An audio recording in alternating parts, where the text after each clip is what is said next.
poem I wrote my brother. He used to be on the USS Ronald Reagan, and he worked for the IT department on the ship. I wrote this for him before he went. The woman who kissed her love off to war. Inside, wind from clouds and near, silk pollution in your lameness fair.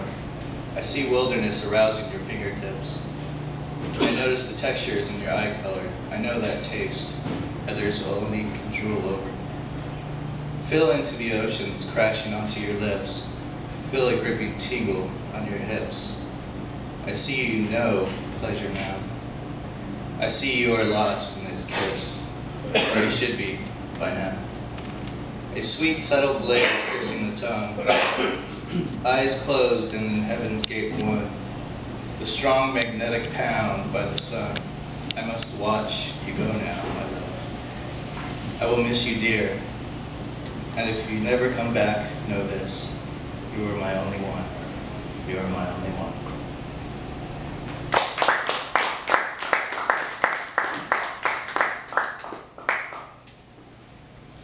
This one right here I based on modern day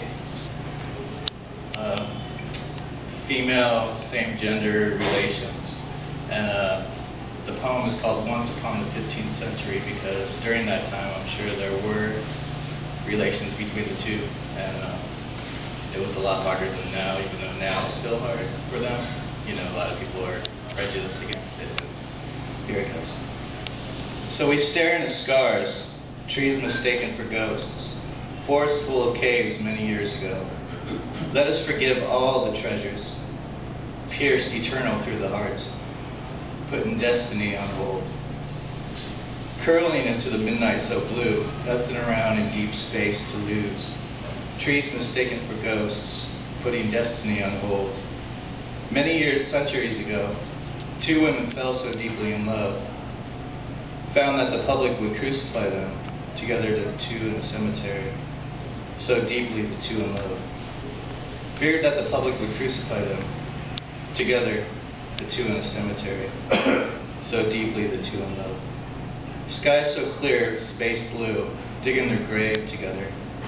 Their grave to bury one another, staring into both of their silk clothing, possessing each other's bodies close, embracing each other so tenderly.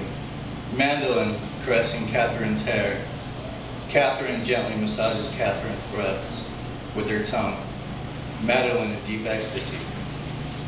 Each of the two wishing to become one, grabbing the things from each other's pouches, slicing one another's silk soft skin. Oh, how soft their skin really was. Let us marry each other into eternity, into the heavens, slashing each other with a deep, true passion. Curling in the midnight so blue, blood drips like fountains beneath the two, falling eternally in love under the midnight's full moon.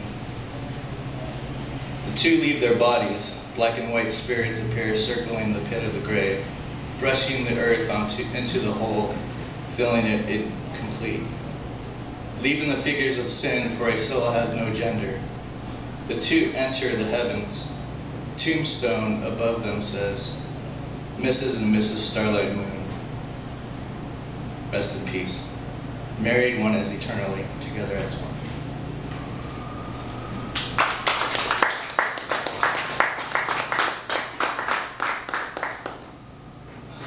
This last one, there was a lady in Oakland, I believe it was 2006, it might have been 2007. It was on the news. It was a headline in the morning. 4:30 in the morning, a lady called and said that there was fire across the street from where she lived, and this was on Broadway near the Oakland Tech. And when the fire department arrived, there was a woman burning alive, literally. And it kind of inspired me to base that on a story called Silence, Cruel Demon. And this is just a poem of the actual story. And here it begins. This is called Silence, Cruel Demon. Shh! What is it? It is silence. She is coming. Shh. What is it? It is silence. She is here. Shh. What is it? It is silence. She wants us dead. She wants us dead. Thank you.